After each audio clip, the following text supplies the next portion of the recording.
Ya. Halo, selamat malam teman-teman ngerti saham. Jumpa lagi bareng Ince Friska. Malam ini kita bakal ngobrol-ngobrol seru sambil nungguin startup episode 14. Belum muncul ya, ntar jam 9 baru muncul di Netflix. Kita ngobrol-ngobrol santai dulu nih sama Mbak Nadia. Ya, salah satu empunya startup juga ya, dan jebolan dari MIT ya, kampus terwahid kayaknya di dunia. Kampus nomor wahid, nomor satu maksudnya. Kita ngobrol seru di luar dunia percuanan dan persahaman ya, biar nambah wawasan dan motivasi kita, biar bisa seperti di negara-negara maju sana. Kita akan banyak dapat insight nanti dari Mbak Nadia. Mungkin kita coba invite dulu ya untuk Mbak Nadia, apakah sudah hadir di sini. Sebentar. Mana ya? Oke, Mbak Nadia sepertinya udah join. Kita gimana kan? Nah, ini dia. Halo, Hai Mbak Nadia, apa halo, kabar? baik. Apa kabar, Mbak Friska? Alhamdulillah baik, sehat. Masya Allah, sekarang sepertinya udah banyak perubahan nih. saya Banyak. saya saya ngikutin loh kisahnya ini sejak di MIT lulus sampai sekarang kayak gitu ya. Tapi salut banget sih ya, anak-anak muda Indonesia sekarang makin produktif, dan produktifnya ini benar-benar punya impact dan berfaedah. Nah, malam ini kita ngobrol-ngobrol santai aja ya Mbak Nadia ya.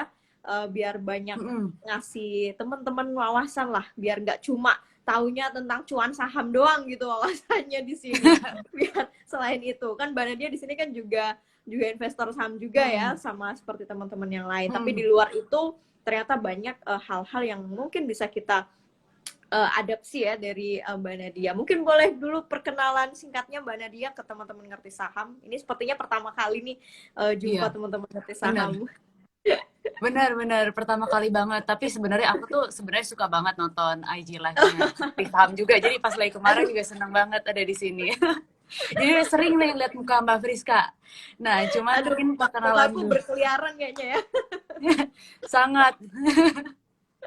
Nah, paling ya tadi berhubungan dengan perkenalan. Jadi karena aku juga baru pertama kali di sini, mungkin perkenalan sedikit. Nama aku Nadia Amalia. Jadi sekarang ini aku CEO dari Alia, yaitu aplikasi perencanaan keuangan yang akan di-launch belum sekarang, dan juga Yayasan Edukasi Literasi Keuangan bernama Cerdik Mapan.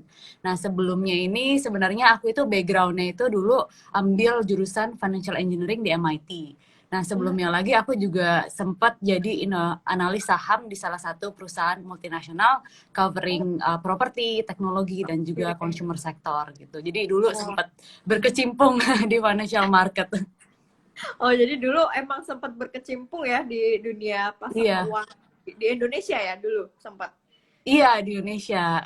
Oh, luar biasa. Jadi ini sepertinya background ekonomi keuangan emang udah lekat di Mbak Nadia ya. Makanya sekarang pun sedang berjuang, sedang membangun startup-nya di bidang finansial literasi, di bidang keuangan. Nah, ini menarik banget kalau kita ngobrolin startup karena lagi hype-hype-nya film startup ya. Hampir semua netizen ngerti saham tuh Bener, kayaknya kayaknya tuh nonton, subsantek ini. termasuk saya. Makanya lumayan nih ya bisa ngurangin 1 jam sambil nunggu episode 14. Kita Bener, aku juga lagi nungguin. oh gitu ya. Kan biasanya kita bingung ya, aduh ngapain nih nunggu jam 9 belum muncul-muncul di Netflix. Ya udah kita sambil ngobrol berfaedah. Nah, Mbak Nadia, sebelum kita ngobrol jauh dan lebih seru tentang dunia startup, mungkin aku mewakili banyak teman-teman ngerti saham juga pingin kepo nih terhadap sebelumnya. Kan sekarang posisi Mbak Nadia udah di Indonesia, udah balik dari Boston ya. Nah, dulunya nih waktu di MIT itu yang aku tahu sih itu kampus terwahid di dunia ya. Karena aku ngerasa di depan berdiri aja udah ngerasa seneng banget, apalagi buat teman-teman Indonesia yang bisa sampai lolos ke sana kayak gitu. Boleh mungkin sedikit ceritakan dulu awal mulanya kenapa tertarik sekolah untuk di MIT dan mengambil financial engineering. Itu financial engineering tuh kalau nggak salah kan agak lebih ke teknik juga ya, coding segala macem kayak gitu. Nah, Bener. kenapa tertarik ke arah sana? Itu aku juga kepo tuh. Bener. Waduh, kalau aku cerita nih bisa panjang Mbak Friska. Jadi perjalanan aku tuh pingin tuh udah lama banget nih soalnya. Jadi ini aku bisa khotbah nih panjangnya. Waduh, Jadi, ini jadi khotbah hari Minggu nih. nah, jadi sih kalau misalnya aku bilang nih tertariknya tuh udah lama banget sih. Jadi sebenarnya kalau dari dunia, aku sebenarnya lebih dulu tertarik sama finance. Jadi tuh dari dunia persahaman dulu tuh aku udah tertarik dari SMA. Jadi di situ aku mulai investasi saham tuh waktu aku umur 16 tahun. Waktu itu minta pas itu sahamnya masih 500, satu lot itu Oh, 500 lembar. ya, Minimal masih. sama-sama. Iya, jadi udah zaman jadul banget dulu. Terus abis itu aku dari situ udah mulai tertarik, coba-coba main saham. Terus abis itu di sana aku makin tertarik lagi nih, gimana nih caranya buat belajar saham lebih lanjut. Karena saham tuh menurut aku tuh seperti art gitu. Jadi walaupun kita udah belajar teori, kita udah belajar segala hal, tapi banyak hal yang faktor yang maksud aku yang kita nggak ngerti juga. Nah, akhirnya aku malah kayak jatuh cinta bagaimana sih sebenarnya kita ini bisa utilize data atau data yang kita punya ini menjadi decision making kita dalam memilih saham gitu. Nah, awalnya sih sebenarnya dari situ. Nah, akhirnya aku cari kampus yang bisa combine both, di mana kita nggak belajar finance itu fundamental doang, tetapi juga dari data decision kayak yang lain-lainnya seperti itu. Dan salah satu kampus yang waktu itu terbaik itu salah satunya adalah MIT. Jadi dari pas SMA itu aku pingin banget masuk MIT kan. Terus akhirnya pas S1 tuh gak kesampaian karena orang tua pingin di dalam negeri dan lain, pokoknya ada banyak alasan. Jadi sempet sedih banget gitu. Akhirnya pas lagi mau S2, aku akhirnya menemukan banyak alasan lain. Ternyata belajar finance itu it's not all about finance juga. Maksudnya nggak terlalu, mungkin nggak muluk-muluk di saham doang, tapi juga di banyak hal lainnya, which is financial planning ya. Akhirnya pas lagi kuliah tuh aku baru discover dan jadi jatuh cinta gitu di sana. Karena aku ngerasa selama ini mindset aku tuh kebanyakan investasi tanpa mikirin financial planning yang benar. Nah, akhirnya di situ aku mulai jatuh cinta dengan hal itu dan akhirnya tapi kembali lagi pas lagi mendalami itu in the end sebenarnya MIT juga nyambung juga nih sama yang aku pingin karena di financial planning, di investment kayak data yang kita punya atau misalnya information yang ada di sekarang di internet itu sebenarnya bisa banget buat decision making kita, buat make smarter decision khususnya buat finansial in the future. Mungkin kalau misalnya kita nyambungin sama startup, kita sempat dengerin namanya machine learning, kayak gitu lah. Nah, jadi kayak gimana kita implement machine learning ini buat make financial decision yang wise gitu. Jadi di situ aku akhirnya terlebih tertarik lagi sama MIT, karena MIT kampus yang bisa ngebantu aku achieve that gitu, yang build product yang bisa bantu orang-orang tuh make smarter financial decision. Mungkin awalnya dari situ dulu sih. Wow, aku dengerinnya aja tercengang. Gila, bener-bener keren banget ya. Dari dulu maksudnya udah punya pikiran ke arah sana gitu. Kayaknya aku dulu waktu masih SMA belum sampai sejauh itu sih. Waktu mikir baru awal kuliah doang gitu. Nah, tapi yang lebih menarik lagi karena ketertarikannya udah dari zaman sekolah untuk bidang keuangan, bahkan sudah tahu tentang kenal tentang saham itu malah dari usia dini banget ya, sebelum punya KTP malah ya itu waktu itu ya. Iya benar. Masih pakai NPWP orang tua. Oh gitu ya, waduh masih pakai KTP orang tua. Itu enaknya di Indonesia juga bisa gitu. Nah di MIT sendiri karena memang memilih di situ karena banyaknya faktor-faktor yang bisa mensupport visi misi dan goalnya Mbak Nadia di sana. Terkait lingkungan di sana sendiri gimana? Apakah ternyata setelah masuk sesuai dengan ekspektasi yang tadinya Mbak Nadia juga expect pasti akan banyak ngebantu lah untuk visi misi Mbak Nadia ke depan? Gimana Mbak terkait lingkungan di sana? Lingkungan sekolahnya mungkin ya. Karena di bayanganku tuh ngelihat kampusnya aja dari depan tuh isinya orang-orangnya tuh aduh, ini orang-orang kutu buku semua nggak ya kayak gitu. Pinter banget gitu kayaknya. Nah, apakah itu mitos atau apakah itu fakta atau hanya sekedar mitosku dari depan kampusnya aja ngelihat orangnya ini bener-bener pinter-pinter semua banget kayaknya. Kalau misalnya nerd, aku bisa bilang aku orangnya nerd juga sih sebenarnya dari dulu. Cuman mungkin nggak selebay itu kali ya, maksudnya Mungkin kalau misalnya kita nyambungin lagi ke startup gitu ya, kalau 6 dosen itu benar-benar kayak real life orang-orang di MIT sih. Jadi Oh aku kan gitu nonton ya. kayak, ini orangnya 6 dosen banyak kan nih. Jadi kayak Oh gitu. Jadi benar-benar MIT mirip tuh banget. identik sosok dosan banget ya. Dosen banget orang-orangnya, benar-benar dosen, tipikal anak engineering di MIT tuh kayak gitu. Oh, oke oke oke. Jadi dulu Iya. kehidupan Mbak Nadia kurang lebih di kosan kayak dosan mungkin ya. Iya, coding, terus begadang. Banyak kayak gitu sih, cuman mungkin kembali lagi ya ke pertanyaan tadi, gimana ekspektasinya. Jadi sebenarnya sih ekspektasi aku tuh pas lagi mau berangkat ke MIT tuh, aku emang punya mimpi besar dalam hidup aku. Menurut aku adalah finance itu, tadi aku bilang it's not all about money, tapi juga dengan mengetahui financial planning kita bisa bikin equality buat orang-orang. Jadi kalau misalnya orang itu lebih siap secara finansial, mereka bisa mendapatkan akses lebih baik kepada pendidikan, healthcare, dan lain-lainnya. Nah, jadi aku ingin membuat suatu produk yang sebenarnya ngebikin atau allow people buat bikin smarter decision in the future dengan goal-goal yang mereka have in mind. Cuman aku belum tahu nih kira-kira sebenarnya produk yang aku mau buat tuh apa. Jadi pas lagi di MIT, aku tuh harapannya gimana sih cara bikinnya. Pertama aku pin discover itu, terus cari ide kira-kira gimana sih approach yang paling baik gitu. Nah, terus abis itu aku ke MIT dengan tujuan utama itu, dan alhamdulillah banget ini juga balik lagi ke startup itu tuh mirip banget. Jadi pas lagi ke MIT, mereka itu mentalnya tuh kayak doing gitu. Jadi kita tuh dituntut, kita tuh nggak mikir doang idea, tapi juga langsung turun ke lapangan buat do that gitu. Disediain lab, disediain fasilitas. Kalau Kayak misalnya sandbox Mbak ya. Fris lihat, iya, ini aku mau kasih tahu fun fact satu lagi nih tentang itu. Jadi di MIT aku ikut program inkubator namanya MIT Sandbox, exactly the same. Terus habis itu kayak Oh gitu. namanya Sandbox juga. Bener-bener namanya sandbox juga. Wow, keren. Ternyata Sandbox ada ya juga. di dunia nyata ya. Iya, makanya kayak aku pas lagi, aku makanya suka banget nontonin ini apa namanya startup, karena emang bisa relate banget sama startup Iya. itu.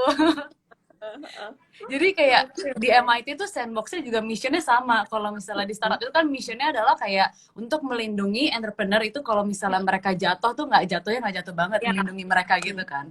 Nah di MIT juga sebenarnya sama juga. Jadi kayak anak-anak MIT ini didorong buat build produk, build startup, pokoknya build apapun yang ada di ide mereka. MIT bantuin fasilitas, bantuin funding dasar. Jadi di situ kayak walaupun kita salah nggak apa-apa, kita di kayak mereka melindungi kita dengan funding mereka, mentorship dan lain-lainnya. Jadi mirip banget deh sama Iya, tempatnya iya. Samsantek itu. Wow, keren-keren. Aku bayanginnya aja udah keren gimana di sana ngerasain di MIT sandbox-nya ya. Bener-bener the real sandbox, bukan drama-drama yang kayak sekarang gitu. Nah, kita masuk, aku lebih pengen kepo tentang dunia startup-nya sendiri nih. Awal-awal sampai udah lolos di MIT sandbox, kira-kira tantangan apa ya yang paling susah dihadapin di awal-awal Mbak Nadia? Apakah mungkin menemukan ide atau fundingnya atau di faktor apanya gitu awal-awal kesulitan yang awal-awal ditemui ketika membangun startup sekarang. Nah, kalau aku sih sebenarnya juga lagi dalam proses pembelajaran nih. Jadi mungkin aku bisa share aja pengalaman aku ke teman-teman juga karena aku juga masih belajar. Nah, kalau misalnya proses sendiri sebenarnya tuh pas lagi awal-awal tuh tadinya tuh aku bahkan belum kepikiran mau langsung bikin startup gitu loh. Jadi ini sebenarnya kayak ide mau langsung nih karena pandemi juga, dan juga dibantu sama yang tadi aku bilang MIT Sandbox itu. Nah, jadi pas lagi awal-awal tuh kayak di MIT emang mereka bikin satu kelas di mana namanya buat produk finansial, mereka bikin namanya fintech venture, di mana kita harus build suatu produk fintech dalam waktu 6 bulan. Jadi di situ mau nggak mau kayak aku tadinya masih belum ada idea, jadinya terus kepikiran sebenarnya kayak ide apa sih yang sebenarnya pingin aku lakukan gitu. Nah, cuman beruntungnya jadi pas in the past 4 years itu aku emang udah running yayasan literasi keuangan. Jadi di situ aku sering banget ngeliatin problem-problem yang dihadapi milenial dan Gen Z dengan mengenai literasi keuangan, terus mengatur keuangan. Nah, dari situ aku ngeliat dari problem itu. Terus habis itu kayak, oh ini artinya menarik nih dari problem yang aku lihat dalam pengaturan keuangan anak muda, itu menarik dibuat suatu startup kayak gitu. Nah, jadi kalau misalnya dibuat dalam membuat satu startup, sebenarnya kita balik lagi sih, yang paling penting adalah problem apa sih yang kita mau solve. Mungkin kalau di awal-awal tuh yang paling sulitnya itu adalah kadang-kadang tuh orang-orang, apalagi anak engineering gitu ya, karena mereka emang bisa build the product. Jadi mereka itu sering mungkin bikin produk yang sebenarnya nobody really wants gitu. Nah, jadi itu mungkin problem yang sulitnya kalau misalnya di dunia perstartupan gitu. Oke. Intinya benar-benar poin utamanya memang semua berangkat dari adanya masalah ya. Kalau bisa Iya, aku situ, semua berangkat dari masalah, tinggal kita dituntut untuk bisa menyelesaikan atau menemukan pemecahan ya untuk masalah tersebut. Menarik sekali. Nah, benar. ini kan ada ya, sebelumnya kan udah ada yayasan Cerdik Mapan ya kalau nggak salah. Terus kemudian sekarang lagi membangun bacanya Katalia atau Chat Alia sih? Chat Alia. Oh, Namanya kesusahan ya, Chat Alia.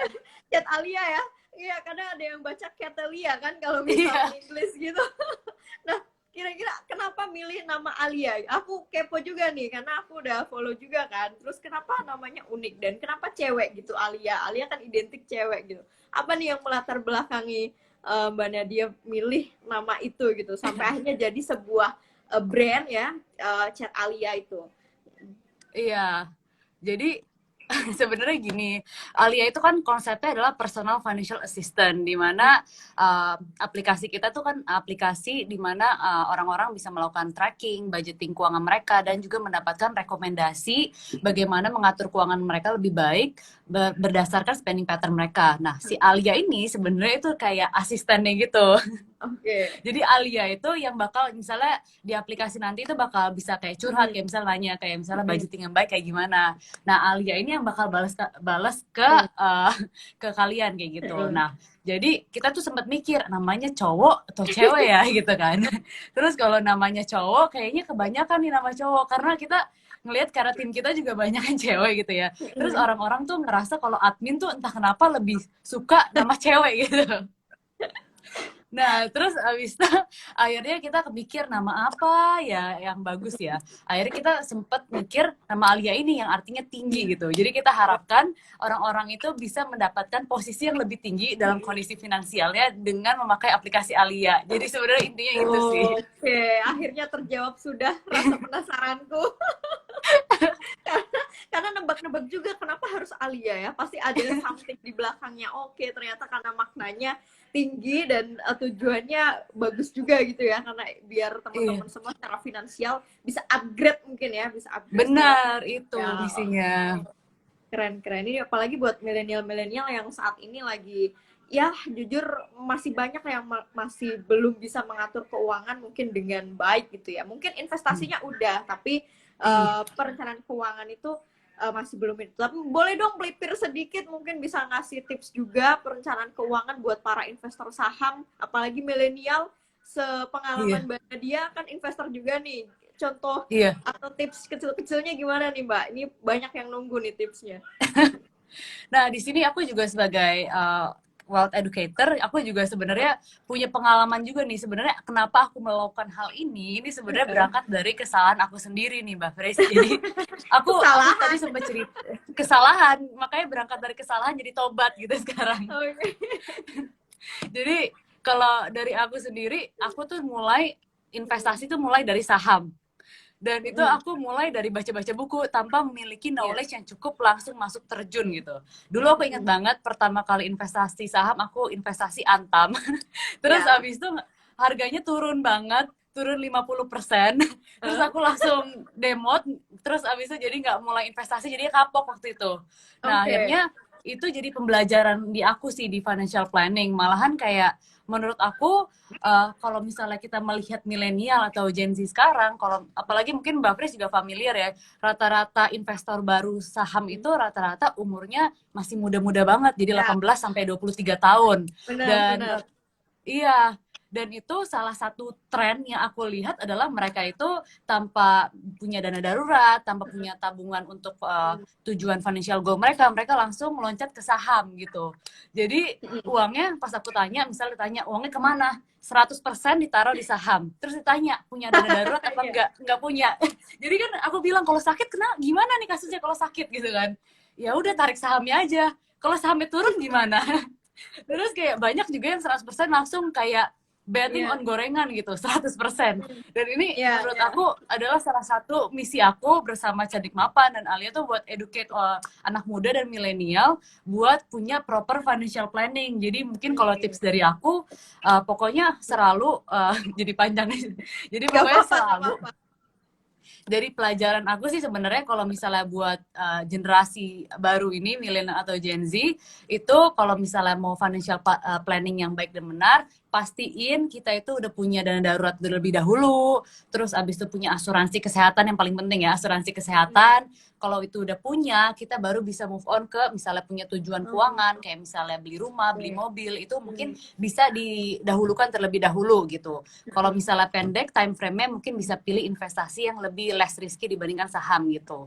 Misalnya di bawah 1 tahun, di bawah 2 tahun itu kan sebenarnya lebih jangka pendek ya. Nah sisanya kalau misalnya uang sisa bisa masukin di investasi jangka panjang seperti saham. Jangan sampai dana daruratnya dimasukin saham gorengan.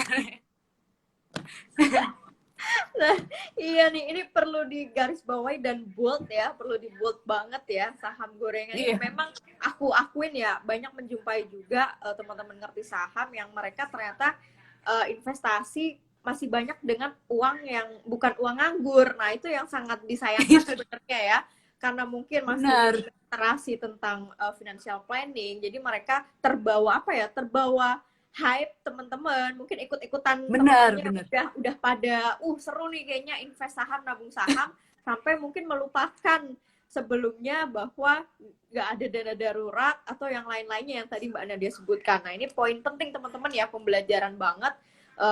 Aku juga selalu nggak pernah bosen ngingetin ke teman-teman ngerti saham, kalau emang mau terjun invest saham boleh, asalkan udah ada dana-dana yang istilahnya udah pokok wajib ada gitu. Nah, silakan pakai dana nganggur. Takutnya itu tadi uang-uang panas Benar. dipakai gitu. Apalagi yang masih mungkin Iya, milenial mahasiswa. Takutnya uang SPP buat bayar semester depan masih dipakai dibeliin saham. benar banget, benar banget. Iya. Jadi ternyata penting ya teman-teman ya untuk upgrade lah untuk literasi financial planning kita biar invest saham itu bisa tetap aman dan nyaman. Mungkin itu juga ya yang bisa nantinya mendukung dari perencanaan keuangan. Oke, kita balik Benar. lagi selingan bahas startupnya nih. Iya. Kan udah mulai bangun, udah mau launching bahkan. Nah, Mbak Nadia mungkin bisa ngasih sedikit tips buat teman-teman di luar sana yang mungkin mereka juga sedang merintis usahanya, gimana caranya bisa menarik yang namanya investor ataupun partner ya. Kalau di dunia startup kan Iya. ada partner, ada investor. Nah, tipsnya apa tuh kira-kira biar bisa mereka tertarik nih dengan company kita, kayak mungkin di Injay Company gitu ya, bisa menarik investor banyak, partner banyak kayak gitu. Monggo Mbak Nadia boleh di-share tips kecil-kecilnya lah. Iya, karena kita masih dalam aura startup dan nunggu episode startup yang baru, jadi aku bakal nyambungin ke startup lagi nih filmnya biar seru Oke. ya. Iya.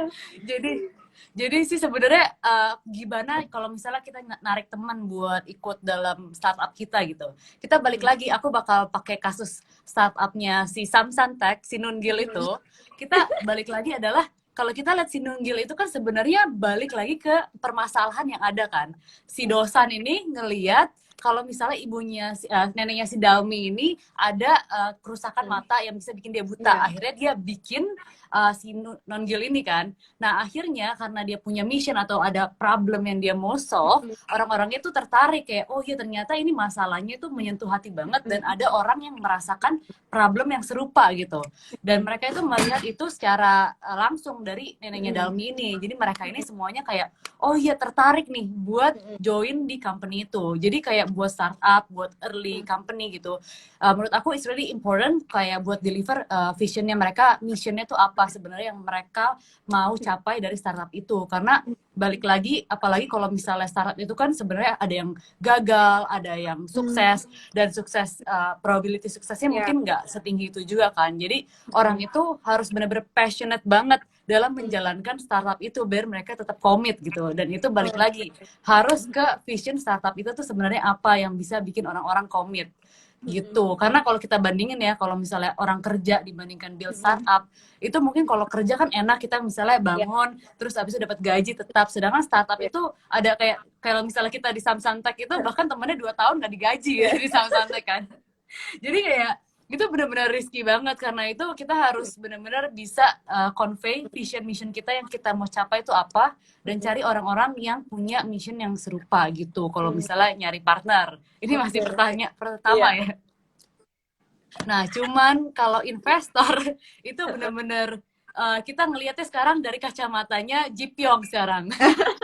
Oke. Itu aku bisa relate banget soalnya yang pas di kacamatanya Ji Pyong. Karena yang pertama kan dia narik temen-temennya itu dari visionnya mereka. Kalau misalnya mereka mau ngebantu kayak si neneknya Dalmi dan orang-orang yang mungkin mengalami kerusakan mata gitu.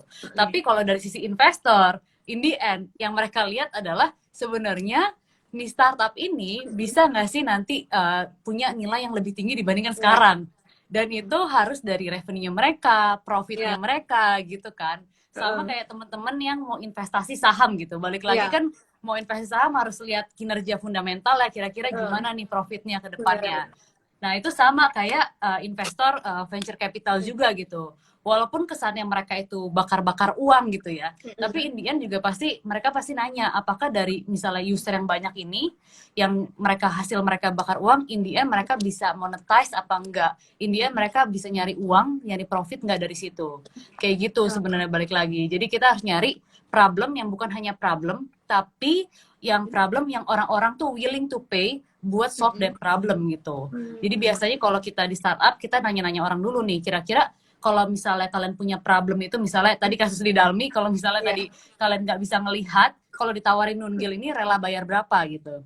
Nah, kalau misalnya willingness to pay mereka itu lebih besar dibandingkan cost-nya itu, artinya mungkin startup ini visible untuk dijalankan, kayak gitu. Oke. Dapat insight baru nih. Aku juga dapat maksudnya dari sisi kacamata investor memang ternyata mau nggak mau soal value ya. Ya, karena kan investor ya. Ya seperti kita investasi saham juga pasti menilai ini perusahaan masih punya value nggak di masa depan segala macam. Oke, nice banget. Mbak Nadia, mungkin kita boleh nyicil jawab pertanyaan teman-teman kali ya. Udah banyak banget di kolom Q&A. Buat teman-teman yang mau nanya apapun ya terkait startup atau mungkin insight MIT, silakan tulis di Q&A box. Nanti coba Mince kurasi pertanyaannya ya. Sebentar. Aku pilih dulu yang mana nih.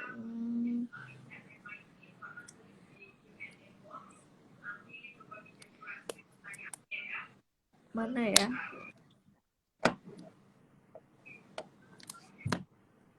Aduh, banyak banget scrollingnya sampai bingung nih. Sampai Mincenya yang bingung. Iya. Ini ada yang nanya sebentar.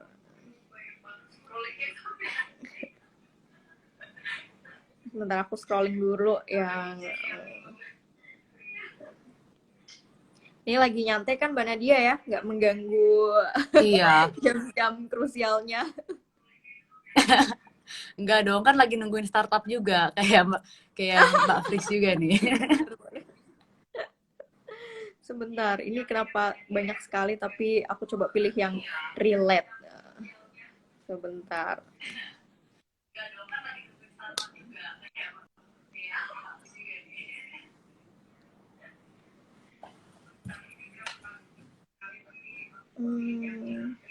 Duh, scrolling kok nggak ada kelar-kelarnya ya. Aduh. Nah, ini mungkin ada yang nanya pendapat pribadi ya, opini mungkin pengalaman Mbak Nadia investasi nih. Mendingan invest di reksadana saham atau di sahamnya langsung? Ini kalau versinya Mbak Nadia kira-kira gimana nih sebagai seorang yang udah paham financial planning juga? Mungkin boleh ngasih masukan untuk Mbak Tiffany Dwi Putri. Ini aku sharing pengalaman aja kali ya, dari pengalaman aku investasi saham selama ya lebih dari 10 tahun terakhir. Nah, jadi ya hampir 10 tahun terakhir lah. Jadi kalau di pengalaman aku tadi aku mulai dari saham. Terus abis itu karena tidak punya pengetahuan yang cukup mengenai saham, waktu itu pengetahuan aku tuh aku bisa terbilang minim lah. Akhirnya nyangkut terus abis itu rugi terus. Maksudnya pas lagi window dress atau misalnya Januari event itu untung banget tuh, bisa kayak 30% per bulan gitu kan. Tapi pas lagi sisanya belum menguasai nih artnya tuh, belum menguasai, belum tahu flow-nya, cara analisa yang baik juga belum tahu. Akhirnya aku rugi terus gitu. Akhirnya aku memutuskan untuk investasi di reksadana. Karena aku tarik uang aku di saham, aku masukin investasi reksadana untuk karena sebenarnya lebih karena aku lebih menyerahkan ke manajer investasi karena waktu itu aku nggak paham. Jadi belum tahu gimana caranya, belum dapet lah feel-nya gitu. Di saham kan harus dapet feel-nya dulu kan biasanya. Iya. Nah terus abis itu ya udah akhirnya aku investasi di reksadana saham. Tapi seiring waktu aku belajar lebih lanjut lagi nih bagaimana tadi utilize data, gimana caranya. Pas lagi kerja di sektor industri pasar modal aku juga belajar valuasi yang benar dan baik dan benar. Akhirnya dari situ aku masuk lagi di saham kayak gitu. Nah, jadi sebenarnya kembali lagi kalau misalnya mendingan investasi di mana, menurut aku sih konsiderasinya dua sih kalau misalnya mau masuk di reksadana. Pertama, apabila belum memiliki pengetahuan yang cukup nih, lebih baik pas itu aku sih masuk saranin reksadana. Karena kalau misalnya kita nggak punya pengetahuan yang cukup, itu sama aja kayak judi bola gitu. Judi, karena kita nggak tahu, kita spekulasi aja kan. Kayak ini harga naik turun gitu kan. Tapi nggak ada landasannya gitu. Nah, jadi kalau misalnya itu satu itu. Terus yang kedua adalah konsiderasi waktu biasanya aku. Kalau misalnya emang nggak punya waktu buat misalnya, kecuali kalian investasi jangka panjang ya. Kalau jangka panjang itu mungkin nggak perlu dipantau gitu. Kalau jangka pendek kan sebenarnya perlu dipantau ya. Apalagi kalau trading spendnya itu 3 bulan gitu. Jadi kayak itu perlu dipantau. Jadi biasanya kalau itu aku konsiderasinya dua itu sih. Kalau dua itu tidak, kalau misalnya itu aku investasi di reksadana saham kayak gitu sih konsiderasinya. Oke. Jadi sebenarnya juga kalau memang dalam finansialnya mampu, ya mencoba dua-duanya sebenarnya juga nggak masalah ya, baik reksadana ataupun di saham gitu. Selama itu tadi intinya benar-benar keuangan di balik itu sebelumnya, dana darurat dan lain-lain sudah terpenuhi. Nah, tadi tuh ada pertanyaan tapi ke scroll ke atas, aku mager scrollnya lagi. Intinya si ini Mbak atau Mas tadi lupa nanya apa kira-kira yang menjadi value lebih ya, atau yang membedakan antara tadi mungkin Chat Alia, Cerdik Mapan dengan aplikasi-aplikasi Finplan yang sudah ada sebelumnya, Mbak Nadia. Mungkin dari sisi foundernya pasti ada nih, mungkin pasti plus minusnya ada, tapi kira-kira apa nih yang bikin jadi lebihnya?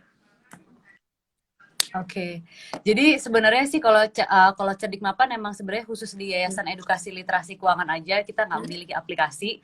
Jadi kalau aplikasi itu khusus di Alia aja. Nah sebenarnya kelebihan Alia itu berangkat dari problem aku sendiri juga. Aku ngerasa itu money management itu kalau investasi kan seru ya, ada trailnya gitu naik turun gitu. Liatin saham tuh seru gitu. Nah cuman kalau misalnya money management gitu, tracking duit, tracking uang, budgeting itu kan sebenarnya hal yang sangat membosankan ya. Kayak kita setiap hari kayak manual masukin di Excel gitu, masukin spreadsheet gitu.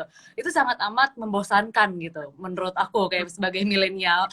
Nah, akhirnya itu produk aku yang aku buat ini salah satu nilainya itu adalah misi kita adalah membuat money management itu easy to understand dan itu juga gampang dan save time buat anak milenial. Jadi kita menawarkan kayak misalnya automatic tracking dari bank, terus abis itu ini masih dalam development, tapi sebenarnya yang kedua adalah bukan hanya kita masukin automatic tracking yang memudahkan orang-orang nggak usah manual lagi masukin Excel atau misalnya manual ngechat di notes, tapi yang kedua adalah pertanyaan selanjutnya kadang-kadang tuh kita itu abis tracking, abis budgeting, kadang-kadang kita kayak what to do with our money itu kita suka bingung kan, kisah misalnya budgeting yang baik dan benar itu gimana, terus abis itu kira-kira tuh alokasi tabungan yang benar tuh gimana. Nah kita itu nanti development kedepannya sebenarnya sih kayak tadi, karena aku sebenarnya emang suka untuk mengutilize data gitu, jadi pingin dari data-data yang tracking ini kita bisa ngasih rekomendasi yang personalized buat user-user ini bagaimana sih mengelola keuangannya itu lebih baik. Kayak gitu sih sebenarnya, kayak buat ngasih informed decision lah buat mereka kira-kira gimana. Ya itu development ke depannya. Kalau sekarang sih masih kayak lebih kayak rekomendasi manual gitu sih. Oke, I see. Wah, ini nice nih ke depannya kalau beneran akan dikembangkan ke arah sana. Dan ini ada yang nanya nama Instagram startupnya apa, Kak? Dan aplikasinya kapan launching? Kapan keluar? Ya, namanya itu chatalia.id, pakai chat Alia, chat kayak ngechat, chatalia.id. Terus aplikasinya kita bakal keluar beta paling pertama ini di Desember gitu. Oke, Desember berarti akhir tahun ya? Iya, Oke, wah ini siap-siap berarti bentar lagi akan launching. Ya minggu depan udah Desember. makanya kita bakal buat yang versi pertama dulu sih. Oke. Tadi @chatalia.id teman-teman ya. Iya. @chatalia AL bukan Alia ya, ALIA.id.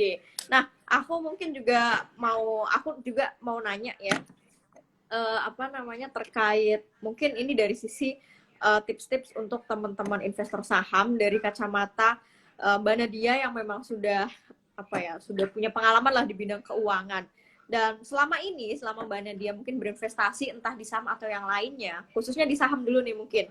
Kira-kira apa sih yang menjadi alasan Mbak Nadia memilih suatu saham A, B, C itu tips-tipsnya apa Mbak dalam memilih saham selama ini yang Mbak Nadia pegang kayak gitu? Oke. Ini sebenarnya menurut aku ini saran old tapi but gold menurut aku. Ini Old menurut but aku gold. old but gold. Menurut aku setelah aku berinvestasi, ini aku menyadari betapa pentingnya ini adalah pertama adalah investasi di perusahaan yang kita mengerti. Ini yang sering banget yang aku dulu abaikan. Kadang-kadang apalagi kita sering banget kayak kayak dengerin kayak misalnya dari grup sana, grup sini, bisikan ini naik, cepetan beli gitu kan. Terus akhirnya karena kita nggak ngerti, kita beli aja kan. Tapi pas lagi kita turun, kita juga nggak tahu sebenarnya turunnya tuh alasannya kenapa gitu. Jadi malah panik, jadi ikutan arus gitu. Jadi yang pertama sih, yang paling penting sih menurut aku, yang aku sekarang selalu ikuti adalah aku hanya investasi kayak di saham-saham yang aku ngerti. Kayak misalnya dulu aku cover retail, aku cover properti. Terus abis itu jadi aku biasanya ya emang retail, properti, atau mungkin kayak perbankan sedikit yang aku ngerti gitu. Jadi di situ aku emang pilih di sana. Dan kalau buy, tadi aku bilang kalau misalnya beli saham itu kayak art ya. Kadang-kadang itu kita tahu rumusnya, kita tahu kita harus lihat PE, kita harus tahu lihat PB, atau mungkin kita tahu misalnya cara DCF-nya, misalnya kayak gitu ya. Cuman kadang-kadang pergerakan saham itu kita nggak bisa ekspektasi kan. Tiba-tiba kayak, kok ini kayaknya kalau dari segi PE-nya relative valuation-nya bagus gitu. Tapi ternyata harganya nggak sesuai ekspektasi kita gitu. Atau mungkin nggak sesuai sama target price-nya dari analis-analis gitu. Nah, menurut aku, baik kita investing di limit, kalau aku ya ini dari pengalaman aku, kayak kalau misalnya kita investasi di perusahaan-perusahaan yang kita kenal, seenggaknya tuh pergerakannya tuh kita understand gitu. Kayak misalnya contoh ya, misalnya Ramayana gitu. Ramayana biasanya tuh sebelum Lebaran itu naik, tapi kalau setelah Lebaran harganya udah price in gitu. Nah, jadi kalau kayak gitu kan biasanya kita tahu kalau misalnya kita udah invest dan terbiasa kan, kita jadi tahu alurnya gimana gitu. Jadi biasanya salah satu hal yang biasanya aku lakukan adalah ya udah stick with perusahaan-perusahaan yang aku nggak ngerti, masuk keluarnya itu tergantung kayak old but gold lagi, pas lagi under value masuk, masih lagi harganya udah mulai tinggi naik keluar. Jadi sebenarnya simple sih, dua hal simple itu sebenarnya kalau diterapkan itu sebenarnya bisa bagus buat invest saham. Cuman masalahnya kita ada namanya animal spirit, di mana kayak kita dalam emosi trading tuh pasti ada gitu di dalam diri gitu. Pasti ada gatel pingin investasi kayak yang orang-orang pingin itu pasti, dan itu sangat sulit menurut aku buat menguasai emosi trading itu, kayak takes time banget. Oke. Ternyata Mbak Nadia pun yang udah 10 tahun ya punya background di dunia investasi dan keuangan pun ternyata sarannya juga maksudnya nggak terlalu rumit ya. Yang sederhana-sederhana aja sebenarnya Mbak Nadia ya untuk investasi saham ini. Nggak perlu dibikin, istilahnya nggak perlu jelimet lah istilahnya kayak gitu. Bagus nih, nice. Nah, ini ada pertanyaan bagus juga nih terkait Finplan mungkin ya. Pembagian dana darurat itu gimana? Asuransi dan investasi baiknya berapa persen gitu dari income? Mungkin ini bagi yang udah bekerja ya. Jadi entah yang udah bekerja ataupun yang wirausaha dan udah punya income gitu. Nah, jadi kalau dana darurat sebenarnya dana darurat ini sebenarnya prinsipnya itu kayak, kalau aku bilang kadang-kadang suka ngomong ya, kayak sunnah Nabi kalau misalnya makan. Kalau makan itu jangan kebanyakan, tapi ya jangan kedikitan ya, pas-pas aja gitu. Nah, itu kayak dana darurat. Kalau kebanyakan itu nggak optimal kan uang kita kan pasti kan. Nah, jadi kalau dana darurat sendiri, biasanya tuh aku rekomendasi kayak 6-12 kali dari pengeluaran bulanan kita gitu. Jadi kita ukur aja dari situ sih sebenarnya, 6-12 kali. Nah, biasanya sih tergantung sama keuangan masing-masing. Kadang-kadang ada orang yang preferensinya nabung dana darurat dulu sampai penuh, nanti baru baru move on ke investasi kayak gitu. Cuman kalau misalnya ada tujuan keuangan mendesak nih, kadang-kadang orang-orang ini pas lagi mau nabung dana darurat ternyata di Uber pacarnya mau nikah gitu. Jadi kan kayak itu harus nabungnya bersamaan ya. Jadi kayak kadang-kadang ada yang nabung bersamaan. Jadi disesuaikan, namanya personal financial planning itu sangat amat personalized. Jadi bisa disesuaikan sama sikon masing-masing. Nah, terus kalau asuransi nih, asuransi biasanya tuh ada orang tuh rule of thumb-nya sih biasanya 10% ya. Cuman tergantung pendapatannya lagi. Kalau pendapatannya gede banget mungkin kayak nggak 10% juga. Tapi biasanya sih kadang-kadang orang-orang bilang di Finplan itu 10%. Cuman ya tergantung lagi, balik ke kalian. Kalau aku sih biasanya kalau buat milenial yang misalnya belum menikah gitu ya, biasanya sih rekomendasiin seenggaknya asuransi itu kesehatan pertama yang harus punya. Kesehatan tuh harus punya. Terus kalau misalnya udah menikah punya anak itu harus tambah lagi misalnya jiwa kayak gitu, karena takut ada tanggungan dan lain-lain lah. Nah, kalau investasi itu sebenarnya di sisanya dari situ sih. Kalau misalnya kalian ada tujuan keuangan, menurut aku duluin dulu tujuan keuangan kalian. Kalau investasi duluan kan sulit juga kalau misalnya mau nikah gitu. Tiba-tiba investasi duluan, nanti tiba-tiba sahamnya boncos gitu kan. Jadinya malah nggak jadi nikah gitu. Jadi balik lagi kayak di situ harus disesuaikan sama tujuan dari kalian sendiri juga. Tapi biasanya total dari investasi tabungan itu rule of thumb-nya itu minimal banget itu kalau buat keuangan sehat itu sekitar 10-an% gitu. Tapi sih aku selalu rekomen seenggaknya kayak 30% kayak gitu kalau bisa gitu. Oke, nice to know juga nih. Nah, ini kayaknya ada yang kepo, mungkin punya cita-cita pingin ke MIT nih. Nanya, Mbak, masuk MIT harus kuat di pelajaran apa ya?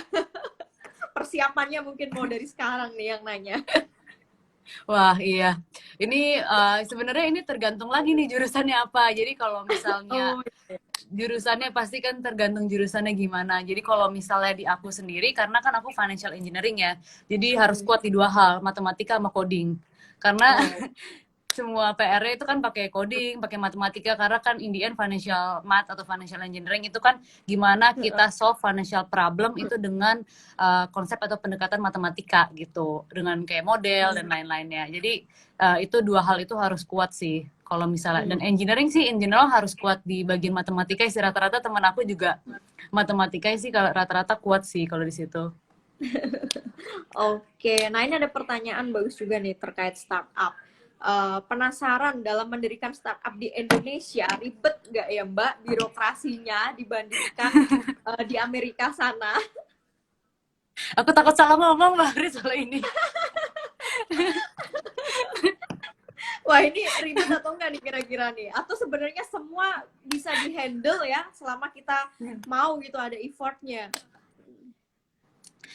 Sebenarnya sih menurut aku kayak government sekarang sangat suportif ya, kayak ada gerakan 1000 startup kayak dari government juga. Jadi sekarang aku ngelihat dari pemerintah pun sekarang ekosistemnya sangat mendorong startup-startup ini untuk bertumbuh gitu. Dari BUMN, ada inkubator, terus habis itu dari pemerintah juga sangat supporting buat dari sisi regulasi. Jadi aku ngelihat sih sebenarnya dibandingkan Amerika sebenarnya balik lagi startupnya itu kan ada bagiannya pasti beda-beda ya. Jadi kalau startup finansial pasti ada regulasi sendiri, startup energi ada regulasi sendiri. Nah jadi balik lagi sih birokrasinya tergantung industrinya itu industri apa gitu. Ada industri yang emang highly regulated kayak misalnya finance itu kan sebenarnya lumayan highly regulated dibandingkan yang lain.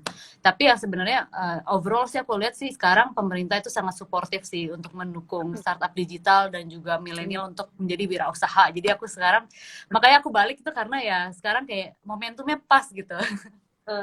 Oke. Keren ini ada yang lanjut pertanyaannya nih. Apakah mengerti coding adalah sebuah keharusan bagi orang-orang yang mau mendirikan startup, Mbak Nat? Oke, nah kita balik lagi sekarang ke study case Samsung lagi nih. Kalau misalnya di Samsung lagi tadi itu kan sebenarnya kita lihat juga tuh kayak si Dalmi itu nggak bisa coding, cuman ya udah dia kayak cuman understand kayak kira-kira tuh frameworknya tuh kayak gimana, apa yang dibuat, bahkan mungkin konsep AI pun dia baru ngerti dari konsep Tarzan itu. Nah jadi kayak dia baru ngerti juga. Jadi di sini sih sebenarnya kalau misalnya di startup sendiri kan ada CEO yang manage timnya dan manage seluruhnya kayak project manager semuanya lah intinya. Dan juga ada CTO yang biasanya yang handle dari engineering part dan lain-lainnya. Jadi sebenarnya sih buat mendirikan startup itu nggak harus kalian itu mengerti coding, cuman kalian harus punya orang yang mengerti buat build the product gitu. Tapi kembali lagi startup kan ada nggak harus di bagian teknologi, ada yang misalnya makanan dan lain-lainnya. Kalau misalnya makanan, kalian harus ada orang yang mengerti makanan dan gimana bikin makanan enak yang kayak gitu. Jadi kembali ke prinsip bisnis aja sih, gimana ada orang yang bisa deliver the product aja gitu. Oke, nah ini ada pertanyaan bagus juga nih. Kalau dana darurat saya bagi ke cash dan emas, pendapat kakak seperti apa nih? Ya, karena ada yang nanya juga gitu, baiknya dana darurat itu full cash atau boleh di mix mungkin ke instrumen investasi lainnya. Gimana pendapat Banat? Oke, nah ini pertanyaan menarik banget. Aku sering banget dapat pertanyaan ini gitu ya. Nah, jadi kalau di dana darurat sendiri kan aku biasanya kriterianya itu adalah harus di tempat yang aman, harus di tempat yang liquid, bisa diambil kapan aja, dan nilainya stabil. Jadi jangan sampai turun. Jadi investasi, kalau kalian mikirin investasi itu harus memenuhi 3 syarat ini. Jadi biasanya kalau aku sendiri, aku taruh setengahnya itu di cash, karena kalau kenapa aku taruh di cash, kadang-kadang kayak pasti kan dana darurat itu ada situasi yang misalnya nabrak mobil gitu ya. Nabrak mobil kan nggak mungkin kayak kita nyari dulu investasi kita kan, karena itu bakal takes time biasanya. Jadi kita harus punya cash yang ready banget gitu. Jadi biasanya aku taruh setengah di cash, nah setengahnya lagi tuh aku biasanya masukin di reksadana pasar uang. Karena reksadana pasar uang ini nilainya stabil, terus abis itu bisa diambilnya cukup kapan aja juga gitu kan.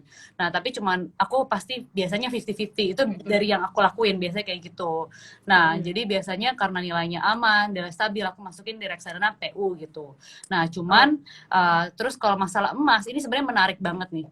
Jadi kalau emas sendiri, sebenarnya aku sekarang nggak bilang emas itu dalam risiko rendah loh. Kenapa? Karena kalau misalnya, apalagi di saat situasi resesi seperti ini kan, karena biasanya kan kalau kita lihat harga emas itu selalu naik pas lagi resesi. Dan kalau misalnya kita lihat harga emas tuh akhir-akhir ini sangat volatile kan. Kayak kemarin tuh sempat 1 juta, terus sekarang 883 terakhir pas aku cek per 1 gram. Nah, jadi di situ aku ngelihat bahwa kalau misalnya kita taruh dana darurat dalam emas, sebenarnya nilainya volatile juga, apalagi kalau misalnya kita butuh dalam jangka pendek sekarang gitu. Dan aku juga punya beberapa conversation dari orang yang bekerja di bank dulu. Terus mereka akhirnya sekarang klasifikasi emas itu risikonya menengah, kata risk manajemennya mereka gitu. Jadi aku biasanya sekarang udah nggak rekomendasiin orang buat masukin dana darurat di emas gitu, karena bisa aja nilainya turun gitu. Iya, iya.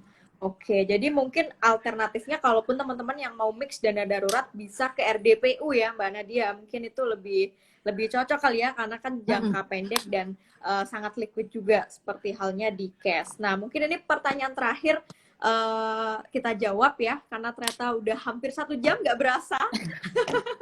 Tinggal sejam lagi kita menunggu startup. Nah, ini sebentar tadi pertanyaannya mana tadi ya? Nah, aku inget pertanyaannya cuma orangnya udah ke scroll ke atas. Jadi banyak ternyata follower Ngerti Saham itu pelajar. Nah, mereka pengen invest saham, cuma mereka bingung dalam hal perencanaan keuangan bagi seorang pelajar itu gimana, karena duit masih dari orang tua, tapi mereka juga pengen investasi saham seperti dulu Mbak Nadia juga waktu masih zaman SMA mulainya. Mungkin boleh kasih tips nih buat teman-teman pelajar, Mbak Nat. Sebenarnya tipsnya balik lagi sih, kalau misalnya kebetulan kayak aku sering juga kasih pendidikan literasi keuangan untuk pelajar. Ada keuntungan juga nih sebenarnya kalau misalnya jadi pelajar. Kalau misalnya kalau kata bos aku dulu, jadi biasanya kalau misalnya kita pelajar ini kan kita masih muda. Apabila kalau misalnya kita dibandingkan dengan kalau kita kerja, uang kita biasanya juga jauh lebih dikit juga. Jadi kalau misalnya kita rugi 50% sekarang, pas kita umur 30 mungkin nggak kerasa, pas umur 30 ternyata untungnya ruginya nggak segede itu. Jadi start muda itu menurut aku sangat amat menjadi benefit buat pelajar, karena kalian itu masih punya kesempatan untuk salah kalau misalnya investasi saham, jadi pembelajaran buat kedepannya, buat tahu kira-kira saham itu gimana. Jadi menurut aku selalu saranin orang kalau misalnya udah punya pengetahuan, start early aja. Cuman balik lagi ke konsep perencanaan keuangan tadi pertanyaannya ya. Jadi menurut aku jangan uang kalian ini, kalian harus kembali lagi sih sebenarnya balik lagi mikir lagi buat anak-anak muda nih sebenarnya kalian tuh punya jangan semuanya 100% ini ditaruh di saham. Jadi balik lagi kayak seenggaknya tuh kalian hanya harus punya kayak misalnya cash ready apabila situasi-situasi itu yang tidak diinginkan terjadi. Jadi pas lagi aku dulu kasus pas lagi aku kuliah, aku juga selalu keep dana darurat walaupun mungkin dana darurat itu terlihat nggak penting ya kalau misalnya buat anak-anak muda sekarang. Cuman kalau misalnya dulu aku ngerasa penting karena ada situasi yang kadang-kadang tuh kita butuh cash in hand juga. Kayak misalnya dulu aku sering banget nabrakin mobil gitu. Jadi kan kayak gitu kan kayak jadi mau nggak mau aku harus bikin dana darurat kayak gitu. Jadi kayak karena hidup itu nggak terduga juga walaupun kita masih kuliah pasti ada sesuatu dalam hidup yang kita nggak bisa expect kayak tiba-tiba sakit atau apa terus tiba-tiba orang tua nggak bisa ngirimin duit kalau misalnya kita anak rantau. Jadi menurut aku tetap punya dana darurat, dana cash buat kalian yang bisa diambil kapan aja. Terus yang kedua adalah mungkin kalian bisa consider juga kalau misalnya emang kalian punya tujuan finansial, misalnya mau anak muda nih biasanya pelajar tuh suka banget liburan sama beli gadget biasanya. Yeah. Nah jadi balik lagi kalau misalnya kalian mau liburan atau beli gadget dalam jangka kurang dari setahun gitu, menurut aku duit kalian ya fokusnya di situ dulu. Kalau emang ada sisa baru masuk di saham atau gitu. Karena takut balik lagi, apalagi kalau misalnya sahamnya pom-pom kalau dibilang bahasanya kan. Bener banget tuh, paling hindarilah saham-saham pom-pom teman-teman ya, itu perlu diwaspadai. Bener. Oke, itu dia teman-teman pelajar ya, semoga ada dapat sedikit pencerahan nih dari Mbak Nadia biar nggak galau-galau lagi, karena aku juga menyayangkan banget karena banyak sekarang pelajar yang udah malah investasi, beda banget sama zamanku dulu. Iya. Aduh, pelajar kayaknya boro-boro investasi, kayaknya Bener. nongkrong main doang kayak gitu. Nah Mbak Nat, ini satu pertanyaan terakhir cukup dijawab dengan cepat ya. Mbak Nadia ini tim dosen atau tim Pak Han? Aduh, aku jadi kalau misalnya secara fisik itu Pak Han ya, cuman aku sebenarnya tim dosan sekarang. Tim dosan karena tadi anak MIT banyak kan yang kayak dosan-dosan gitu. Terus saya jadi kayak bisa relate gitu. Oke. Jadi karena dari MIT isinya kayak dosan-dosan, jadi Mbak Nadia ini tim dosan teman-teman. Jadi buat para tim Pak Han jangan pada patah hati ya. Oke, di 5 menit terakhir ini mungkin boleh kasih closing statement Mbak Nat buat memotivasi teman-teman kita, terutama anak-anak muda nih. Mereka masih semangat-semangatnya berinvestasi, semangat-semangatnya belajar tentang finansial, dan mungkin sebagian dari mereka juga ingin melanjutkan sekolah sampai jenjang di luar negeri, mungkin sampai ke MIT mungkin juga ada. Oke, kalau misalnya dari aku sih closing statement-nya adalah bagi teman-teman, apalagi ini sebenarnya di IG Live Ngerti Saham ya. Jadi kembali lagi ke prinsip financial planning buat teman-teman yang baru belajar saham. Jangan lupa juga untuk belajar financial planning yang baik dan benar. Jangan sampai karena prinsip financial planning yang tidak baik, jadi nanti pas lagi tuanya jadi generasi sandwich yang jadi kayak sekarang fenomenanya. Jadi sebelum investasi saham, pastikan punya dana darurat, punya asuransi, apalagi yang sudah fresh grad nih ya, dana darurat, asuransi, terus abis itu sudah menabung untuk tujuan finansial, baru nanti bisa dikonsider atau di mix sama investasi saham di tujuan finansialnya juga. Nah jadi mungkin dari sisi financial planning itu, terus abis itu dari sisi sekolah, menurut aku sih sebenarnya buat sekolah juga jangan stop bermimpi, jangan takut bermimpi, stay out from your comfort zone. Mungkin kayak dari kita dari build startup dan lain-lain, semua hal sebenarnya dalam aku lakukan dalam hidup itu sebenarnya risky banget ya menurut aku. Jadi menurut aku kita itu bakal jadi best version of ourselves kalau misalnya itu kita bisa stay out from our comfort zone gitu sih. Jadi kita bakal terus belajar, terus mencari tahu kalau misalnya kita berani mengambil resiko gitu sih. Oke, nice closing banget. Ini bener-bener statementnya menggugah semangat dan motivasi teman-teman ya. Mbak Nadia, sekali lagi thank you banget. Seru banget obrolan kita 1 jam terakhir ini. Bener-bener you are very smart girl ya. Kelihatan banget, dosan banget memang. Amin. Ya, buat teman-teman thank you juga. Jangan lupa follow chatalia.id kalau teman-teman pengen belajar perencanaan keuangan dari apps yang bentar lagi akan di launching sama Mbak Nadia. Next kita jumpa lagi mungkin di live dengan topik-topik yang lebih menarik lagi ya Mbak Nadia ya. Amin. Nunggu startup tamat dulu mungkin nih. Amin. Ntar kita semoga bisa kolaborasi lebih lanjut ngobrol-ngobrol buat teman-teman ngerti saham. Gak sabar nih nunggu launchingnya Amin. chatalia.id. Tuh kan aku masih mau ngomongnya panggilnya Catalia. Iya nih. Oke, sekali lagi thank you, stay safe di rumah, jaga kesehatan ya Mbak Nadia. Thank you juga teman-teman, sampai jumpa di lain waktu. Aku izin save di Iya. IGTV ya Mbak Nat ya. Iya. Thank you Oke. semuanya. Stay safe, Mbak Ya, Pris. ya. Stay safe teman-teman.